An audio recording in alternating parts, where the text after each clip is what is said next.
2015 का बीएसटीडी का हम लोग क्वेश्चन पेपर कर रहे हैं, class 12। Discuss the features of control. Discuss the features of control का विशेषता बताना है। आराम से लिख देना, 2 पॉइंट तो याद ही है, परवेसिव और कंटिन्यूअस। परवेसिव और जिसको कहते हैं यूनिवर्सल, क्या कहते हैं?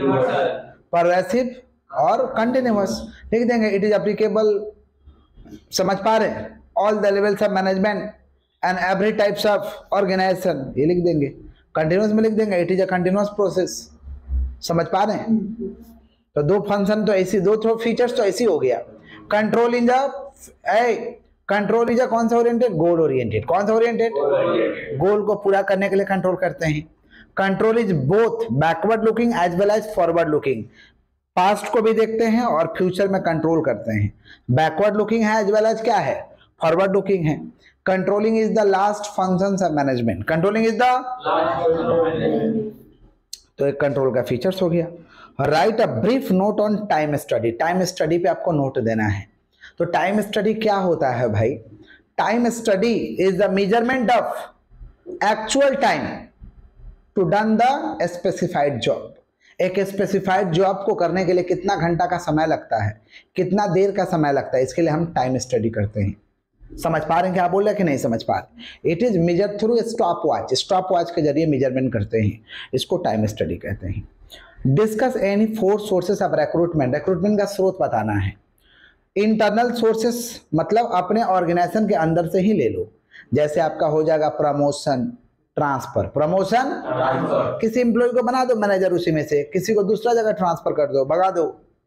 प्रमोशन ट्रांसफर, प्रमोशन ट्रांसफर, समझ रहे हैं। और एक्सटर्नल सोर्सेस में बहुत सारा था। Employment exchange, employ work scene, employ referrals, newspaper, social media, advertisement, campus selection, ये सारा स्रोत है रिक्रूटमेंट का। रिक्रूटमेंट माने लोगों को लाओगे कहाँ से, लोगों के बताओगे कहाँ पे, तो यही सब जगह बताएंगे ना, आइए हमारे यहाँ नौकरी, आइए अप्लाई करिए। इसी को क्या कहते हैं? रिक्रूटमेंट। क्या कहते हैं? Next, explain the necessity of employ training and brief. Training क्यों जरूरी है? एम्प्लॉय को ट्रेनिंग को बताना। ट्रेनिंग जरूरी है ना, वो आपके काम के बारे में थोड़े जानता है, सिखाना पड़ेगा, बताना पड़ेगा। एम्प्लॉय आया, काम तो अपने मन से दीजिएगा तो उल्टा फुल्टा करेगा, आप डांटिएगा तो डांट से कुछ होगा नहीं। सिखाना होगा, समझाना होगा, बताना होगा, समझ पा रहे हैं? इसी को हम कहते हैं ट्रेनिंग। क्या कहते हैं? Training refers to teaching of technical skill only. It is a job oriented method. It is a job oriented method. ये जॉब ओरिएंटेड मेथड है, ये समझ पा रहे हैं?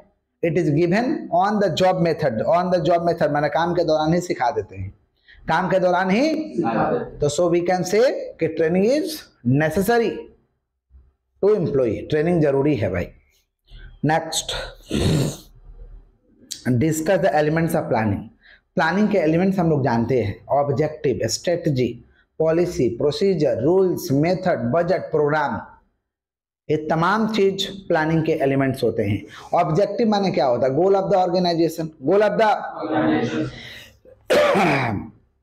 स्ट्रेटजी माने क्या होता है? Plan of action to achieve organisational goal in competitive environment. माने काम हमारा अचीव होगा ही होगा, उसका एक्शन को तैयार करना, इसको हम क्या कहते हैं? स्ट्रेटजी। पॉलिसी का मतलब जनरल रिस्पांस क्या होगा तुम्हारा? In a routine problem. In a routine काम करोगे, डेली प्रॉब्लम आएगा तो डेली तुम्हारा रिस्पांस क्या होगा? लोग रिस्पांस तो करते ही है ना। काम करोगे प्रॉब्लम आएगा ना।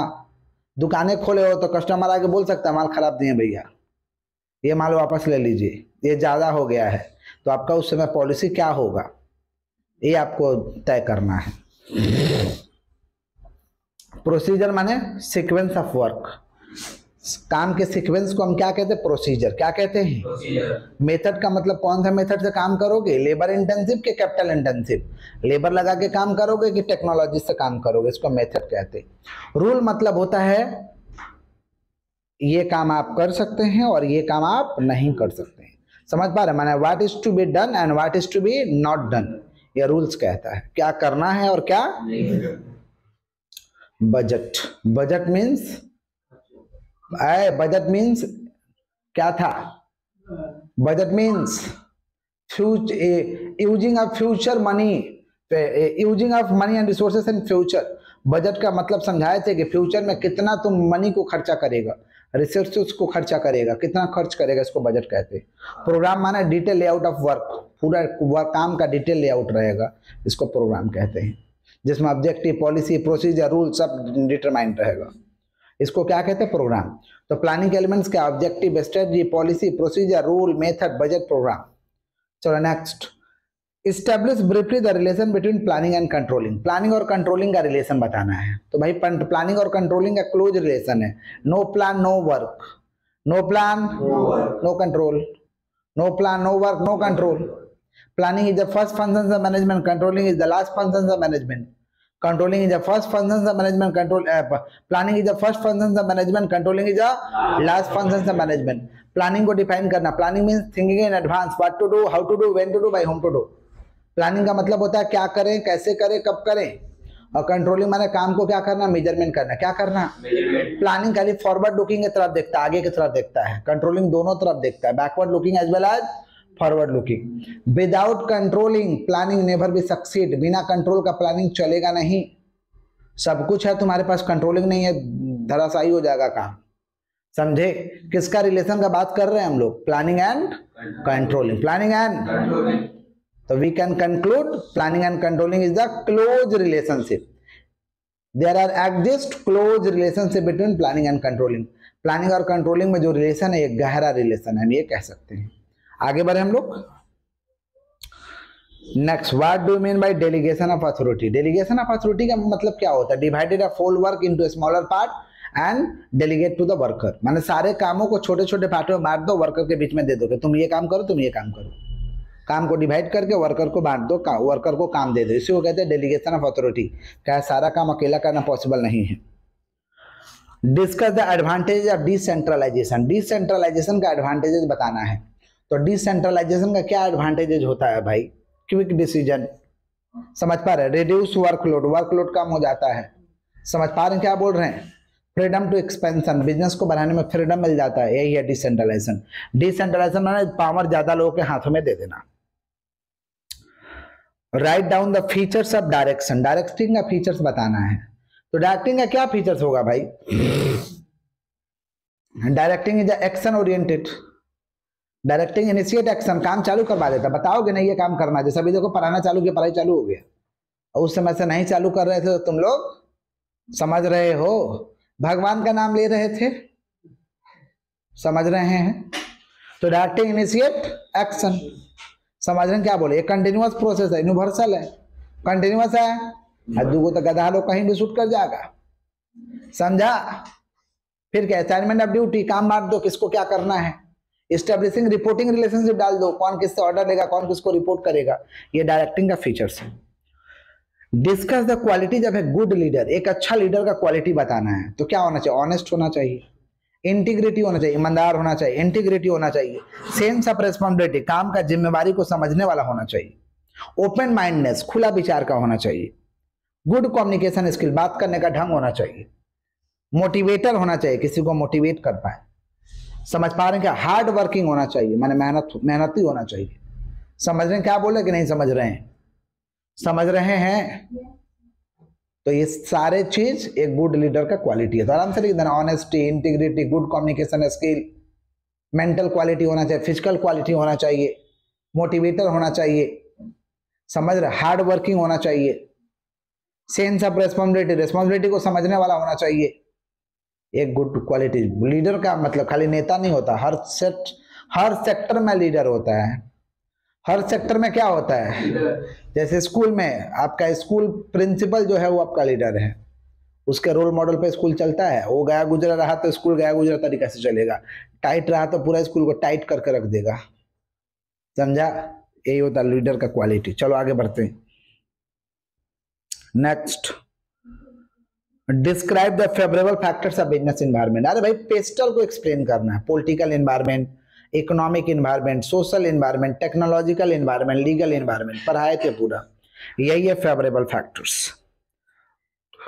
नेक्स्ट क्या है, discuss the function of stock exchange. अरे शेयर मार्केट का विशेषता बताना है। स्टॉक एक्सचेंज माने शेयर मार्केट, स्टॉक एक्सचेंज माने share market, secondary market, share market, secondary market. क्या विशेषता हो सकता है भाई शेयर मार्केट का? Ready market. ये रेडी मार्केट है, जब मन करेगा तभी बेच देंगे, 24 घंटा में पैसा आ जाएगा अकाउंट में। Ready market. इकोनॉमी बैरोमीटर, ये बैरोमीटर का काम करता है, देश का आर्थिक स्थिति का मेजरमेंट करता है। Mirror of the economy, economy कैसा है, देश का परिस्थिति कैसा है, आईना दिखाता है। मिरर ऑफ द इकोनॉमी, समझ पा रहे हैं क्या बोल रहे हैं? सेफ्टी ऑफ ट्रांजेक्शन, ट्रांजेक्शन को सुरक्षित रखता है। समझ रहे हैं क्या बोल रहे हैं? Provide liquidity to security, security को लिक्विडिटी दे देता है, पैसा दे देता है। स्टॉक एक्सचेंज का ऐसा फीचर्स होता है। Ready market, economic barometer, mirror of the economy, समझ पा रहे हैं? और क्या? Provide liquidity to security, safety of transaction, ये तमाम चीज फीचर्स है। किसका फीचर्स है भाई? Stock exchange. What do mean by NSDL? NSDL का फुल फॉर्म क्या था? National securities depository limited. National securities depository limited. तो national securities depository limited is a depository. Main function of depository लिखवाए थे कि एनएसडीएल है, सीडीएसएल है, लिखना कि main function of NSDL to open DP, depository participant. Main function of depository participant to open demat account, और through demat account investor can buy and sell of security. Demat account के जरिए investor security को खरीद और बेच सकता है। RBI का क्या काम है भाई? बैंक खोलना। बैंक का क्या काम है? तुम्हारा कस्ट अकाउंट खोलना, और तुम उस अकाउंट में पैसा जमा करेगा, ये काम है ना। तो वैसे एनएसडीएल है, एनएसडीएल का काम है जिसको कहते हैं डिपॉजिटरी, इसका काम है डिपॉजिटरी पार्टिसिपेंट खोलना। और डिपॉजिटरी पार्टिसिपेंट का काम है कि तुम्हारा डीमैट अकाउंट खोलना, उसी के जरिए शेयर का कीना बेची होगा, उसी के जरिए शेयर का क्या होगा, यही एनएसडीएल। चलो आगे बढ़ते हैं। Discuss the objective of financial management. Objective बताना भाई, wealth maximisation, profit maximisation, wealth maximisation, और लिखना दबा के वेल्थ और प्रॉफिट मैक्सिमाइजेशन को। प्रॉफिट मैक्सिमाइजेशन छोटा बुद्धि का कंसेप्ट है, सबको आता है। लाभ कमाओ, पॉकेट में रखो, मजा करो, नाइट क्लब जाओ, उड़ा दो, समझा? यही होता प्रॉफिट मैक्सिमाइजेशन। मैंने बिजनेस में कुछ भी नहीं लगाना है, बिजनेस से कमाना है, मजा करना है, फिर कल ठेला पे बैठ जाना, वैसे ही बिजनेस करना है, फिर कल कमाना है, फिर मजा करना है, यही होता profit maximisation. Wealth maximisation, business का पैसा कमा के बिजनेस में लगा दो और पैसा लगा दो, एक दिन इतना पैसा देगा कमा के, इतना पैसा देगा कि संभाल नहीं सकोगे, इसी को कहते हैं वेल्थ मैक्सिमाइजेशन। वेल्थ मैक्सिमाइजेशन मैंने बिजनेस का पैसा कमा के बिजनेस में लगाओ, ये बाकी बड़ा रिक्स वाला होता है। ये मजा कम आता है, उसका पैसा उसी में लगा दिया, मजा आएगा कम, मजा आएगा, बहुत रिक्स है। लेकिन इसमें जो इसको मजा आ गया वो फ्यूचर में बहुत मजा लेगा। BMW ऑडी से घूमता है लोग, वेल्थ मैक्सिमाइजेशन वाला, समझा? तो कभी भी धंधा करना तो वेल्थ मैक्सिमाइजेशन में, प्रॉफिट मैक्सिमाइजेशन में नहीं। लेकिन लोगों को प्रॉफिट मैक्सिमाइजेशन में काम करने में मजा आता है। लाभ कमा के पॉकेट में रख के खर्चा कर देना तो मजा ही तो है, नहीं समझा? तो ये छोटा बुद्धि का कंसेप्ट है प्रॉफिट मैक्सिमाइजेशन। वेल्थ मैक्सिमाइजेशन बड़ा बुद्धि का कंसेप्ट है, समझे? जो सबको नहीं आता है, जिसको आता है बहुत माल कमाता है, जिसको आता है वो बहुत माल, और किसी किसी को आता है तो जीरो भी हो जाता है। क्या रिक्स है? रिक्स है ना जी? हाँ ठीक है, टॉपिक बात है। Discuss the elements of marketing mix. Marketing mix के एलिमेंट्स क्या है? 4P, product, price, place, promotion. Product, इसी को कहते हैं मार्केटिंग मिक्स। कौन दिया था इसको? Neil Borden. कौन दिया था? Product means anything which is offer to sell in the market. Place means location. Price means amount of product, amount of. अब प्रमोशन माने to promote the product, product को प्रमोट करेंगे, उसको क्या कहते हैं? Promotion. Next, describe the quality of efficient salesman. Salesman का quality बताना है। सेल्समैन का क्या क्वालिटी होता है? कि टकला को भी कंघी बेच दे। टकला को भी कंघी कैसे बेचेगा? टकला को कंघी नहीं, पहले टकला आएगा तो टकला को कंघी बेचने से पहले बाल उगाएंगे उसका माथा पर,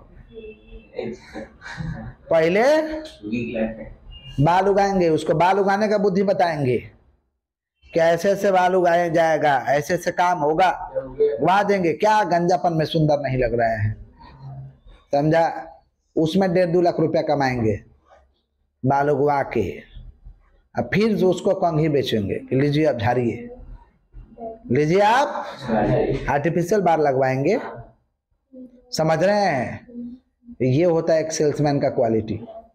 सेल्समैन का क्या होता है, माने आप अगर आ गए तो आपको कुछ ना कुछ बेचेगा, प्रॉब्लम पकड़ेगा और बेचेगा, प्रॉब्लम पकड़ेगा और बेचेगा। सुन रहे हैं, प्रॉब्लम पकड़ेगा और बेचेगा। नहीं समझे? दीदी है तो कहां समझ में आएगा। तो सेल्समैन का क्या क्वालिटी हो सकता है? फिजिकल क्वालिटी, शारीरिक रूप से फिट होना चाहिए। मेंटल क्वालिटी, दिमागी तौर पे चतुर होना चाहिए। टैक्टफुल, ऑनेस्ट होना चाहिए। गुड कम्युनिकेशन स्किल होना चाहिए। नॉलेज ऑफ प्रोडक्ट, प्रोडक्ट का नॉलेज रखे। नॉलेज ऑफ कंपटीटर, कंपटीटर का भी नॉलेज रखे। ये सारे के सारे सेल्समैन के तमाम क्वालिटी है। तो सेल्समैन के क्या क्या क्वालिटी है भाई? पहला क्या, पहला क्या बोले? Physical quality, mental quality, honest, tactful, knowledge of the product, knowledge of the competitor, good communication skill, ये क्वालिटीज है एक सेल्समैन को। चलो आगे बढ़ते हैं, आओ एमसीक्यू में आओ। Management is a science and art. Management is a 2 number, the first industrial policy was declared by government of India. पहला इंडस्ट्रियल पॉलिसी कब बना था? 1948। चलो next, hierarchy of needs was developed by, इसको कौन डेवलप किया था? Maslow. Oldest form of organization क्या? Line organization. The last step of control क्या है भाई? Adopting corrective measure. 6, which of the following is a budget? Budget इसमें से कौन सा है? Future plan of money and resources, B number.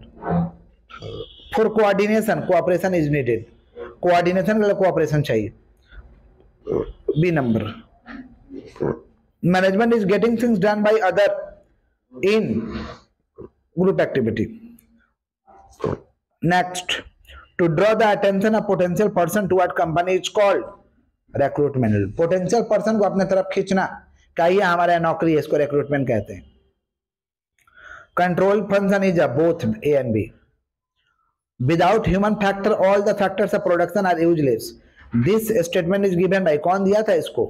Peter Drucker. Exchange of opinion and information of management is called, information को देंगे लेंगे उसको communication कहते हैं, उसको क्या कहते हैं?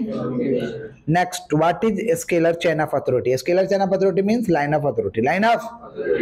What is gang plank? Gang plank means direct communication between superior and subordinate.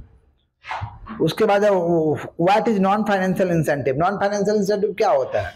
Non financial incentive होता है प्रमोशन, स्टेटस, रिकॉग्निशन, माने रुपया नहीं देंगे, इज्जत देंगे आपको। What is motivation? Motivation may be defined as a process of influencing people to do the work for the achievement of desired goal.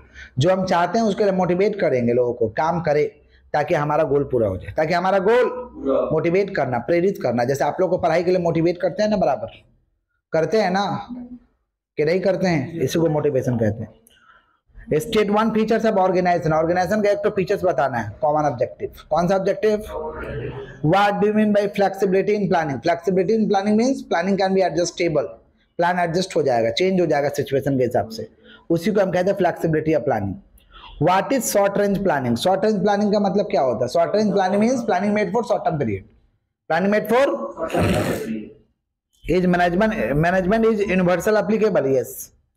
Next 3, find the correct answer, 1 number. Short term security is, यहाँ पे short term security क्या है भाई? Treasury bill. Penalty can be impose with section of consumer protection act? Consumer protection के act के हिसाब से penalty section 27 में इम्पोज किया गया था, लगाया गया था। Which of the following is not a very significant for price fixation of a product? C number होगा, शेप ऑफ प्रोडक्ट, ये जरूरी नहीं है। मॉडर्न मार्केटिंग कंसेप्ट को कौन लेके आया था भाई? मॉडर्न मार्केटिंग कंसेप्ट क्या ओरिएंटेड है? Society oriented. प्रॉफिट मैक्सिमाइजेशन क्या है भाई? नैरो अप्रोच है। प्रॉफिट मैक्सिमाइजेशन छोटा बुद्धि का कंसेप्ट है, बोले ना, नैरो अप्रोच।